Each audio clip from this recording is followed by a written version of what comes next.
flight simulators can be some of the most rewarding games out there, offering unmatched realism and challenges. But with so many options and complex controls, they can also seem intimidating for beginners. Oh dear. So where do you start?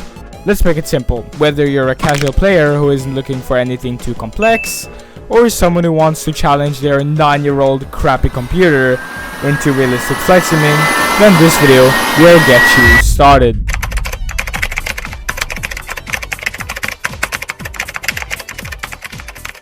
Microsoft Flight Simulator 2024 is a very realistic game which comes with a cost. The specs. The list on the screen here shows you the specs that Microsoft wants you to use on your setup, and it says you need an RTX 4080. That's a $2,000 card. Depends on which one you buy, of course, but it also says that's ideal. That's what you want to play with ideally. Anyways, you don't have to play with a 4080. You can still get around 60 FPS with your 980 on low settings, but it depends on what you like.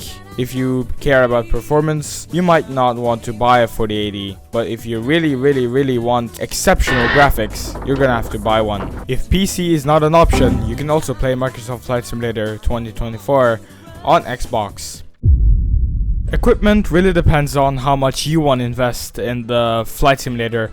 I mean, if you're planning on playing other flight simulators like DCS or Xplane later and want equipment for that, then sure, go all in. But if your plan is only to play Microsoft Flight Simulator, then you might as well just get the cheapest option or just use controller if that's what you really want. The game is priced at around $70, and while reading the reviews, I wonder how it is, cause most of the game is filled with bugs and crashes. By now, you should probably buy Microsoft Flight Simulator 2020 and not 2024. 2020 has less graphics, but it's still better because it doesn't have just as much bugs. The game would probably be the best flight simulator if they just had fixed the bugs, but they didn't, so it's not that good compared to other flight simulators, which I'm gonna cover right now. If you're not really into commercial flight aviation, then you should probably try out DCS. It's way more demanding in my opinion, but it's definitely worth it. DCS, or Digital Combat Simulator, is my top favorite flight simulator because it has good physics, it is sophisticated in graphics, and has online capabilities like no other.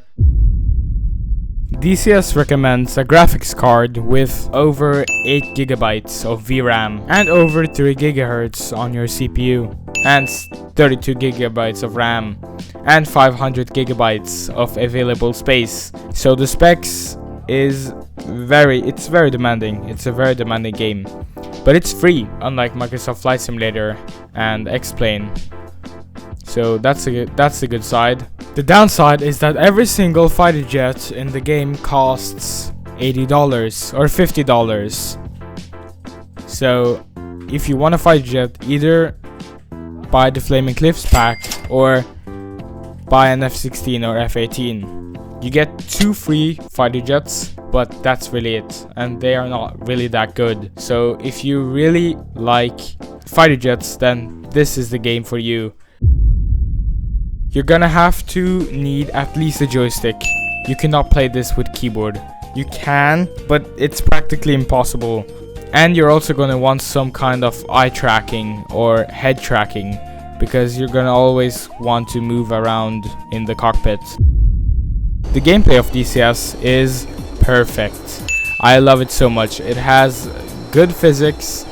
The only problem is that my computer can't really handle everything. For example, most online servers are in the US and they are packed with players, so you're definitely gonna want to waste your money on RAM if you're planning on playing with other people. But DCS is a very good flight simulator, and I definitely recommend it if you love fighter jets. If you're looking into flight simming but you're not really wanting to invest thousands of dollars, then WarThunder is the right one for you. WarThunder isn't actually going to be called a flight simulator because it doesn't have the elements that a flight simulator should have, but it still works.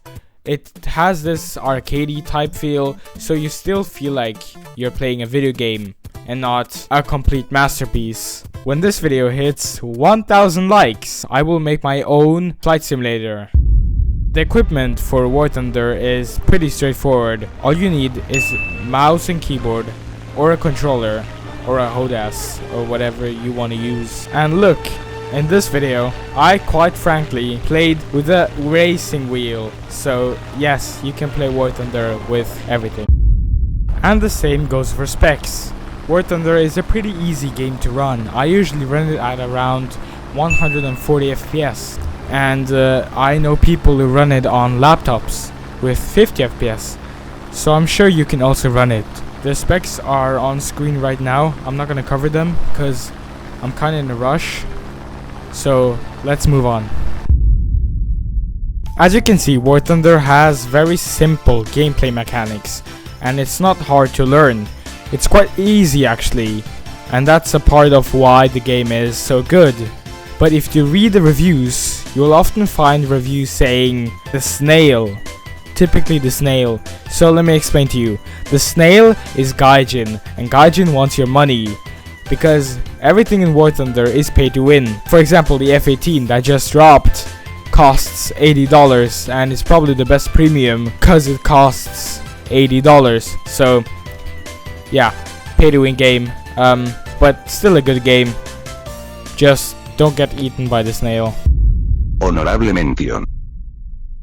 Before we move on to the last flight simulator I want to cover in this video that might suit you, so don't leave just yet. Ace Combat 7 and Xplane 11 or 12 are also very good flight simulators. They both have very good specs, so if you know your computer isn't that good, then this is the right choice for you. And they're very accessible. Both of them have high reviews on both Steam and other places. And both of the games actually deserve more praise because they are deserving so. Ace Combat 7 is more of an arcade game and might feel like WarThunder, but isn't really a WarThunder, and you don't really need a HOTAS for it, so it's perfect if you only have a controller. Xplane 11 or Xplane 12 is also a good choice if you want to get into flight simming. It might not be just as advanced as Microsoft Flight Simulator, but it is up there and it deserves more love from its fans and you guys, so definitely check those out.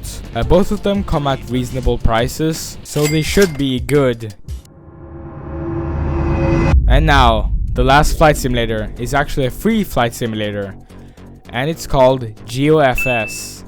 You can play it right now on your browser, and it's not good at all, but it's a flight simulator, so if you're bored someday, then play this. It's very fun.